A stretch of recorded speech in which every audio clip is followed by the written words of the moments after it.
The ARASA Training of Trainers was started in 2004 with the aim to increase understanding and knowledge of participants on sexual and reproductive health and rights, universal health coverage, HIV and TB prevention and treatment.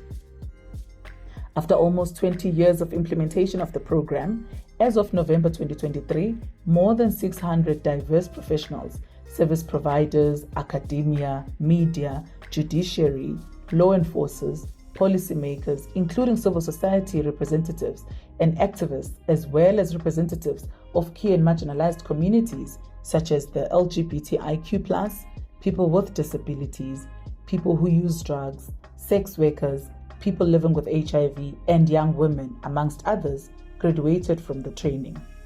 In fact, the 2023 group had an incredible opportunity to engage with 9 TaLP alumni, which were selected from previous years between 2009 and 2022.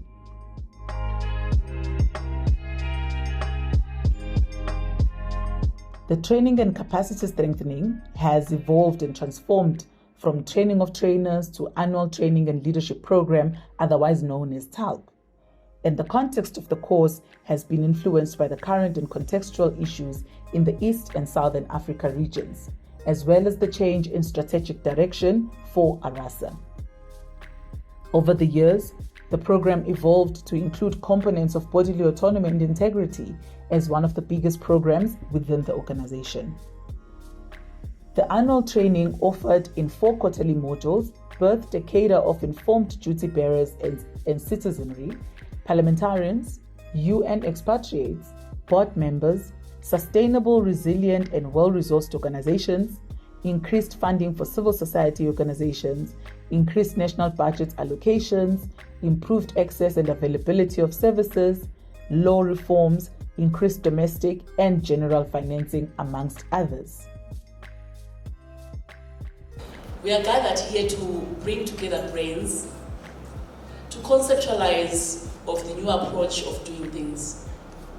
What an important day, and thank you so much. You are such a special group, the TaLP 2023,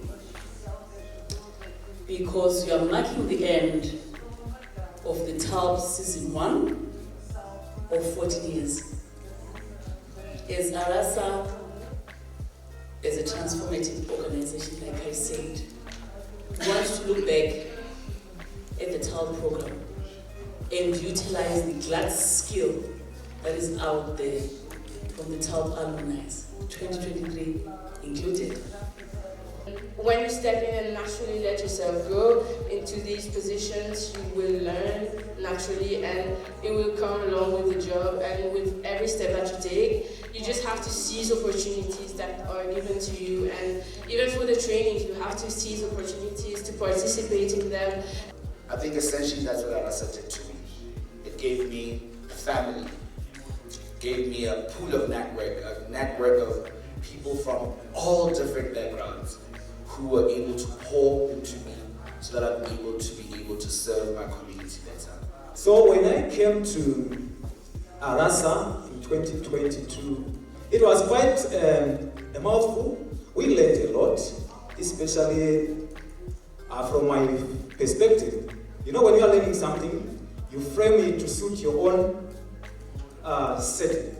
For me, it was to suit gender, disability, and sexuality. We're also a beneficiary of the ARASA small grants. They called it a small grant, but for us, the impact was very huge. And I think it doesn't deserve to be called a small grant because it did quite a lot within a very short period of time.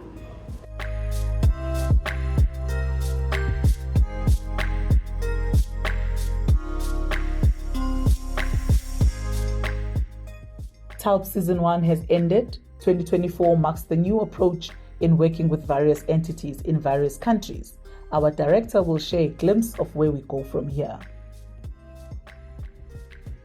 So for 2024 going forward, 2025 and 2026, we have a new program, an exciting program. We are moving into cohorts.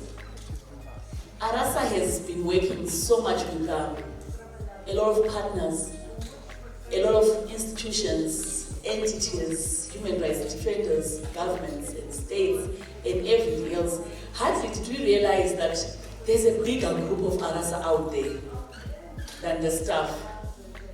So for 2024, what we are doing is we are building country cohorts first.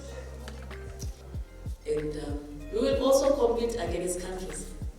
And actually, unfortunately, video has already won because there's a lot of us. And Seychelles, Botswana, every country, Eswatini, you come together, meet and bring issues. And early next year, we have a huge research that we're going to do as ARASA. We are doing a legal audit for East Africa and Southern Africa. We want to look at the laws that are non-progressive, that are criminalizing, that are countering all these other progresses that we want to make.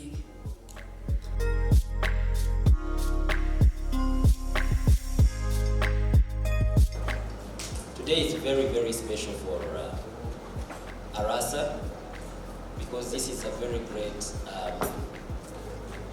milestone that we've made. We need to walk the talk from here. We need to be that change that we need to see and to continue networking because all this was possible because of networking. You come represent the country here, you have the whole country on your back. When you go back, please try to cascade that knowledge as much as you can. We're a transformative organization, and ARASA is an alliance, and you're part of ARASA. We stand here as ARASA proud and tall, but we're standing on a vision of a visionary. Things are not going to change by themselves. Being a human rights defender or a human rights lawyer or a human rights whatever, it's not a job. If you think you're going to get rich out of it, you're not.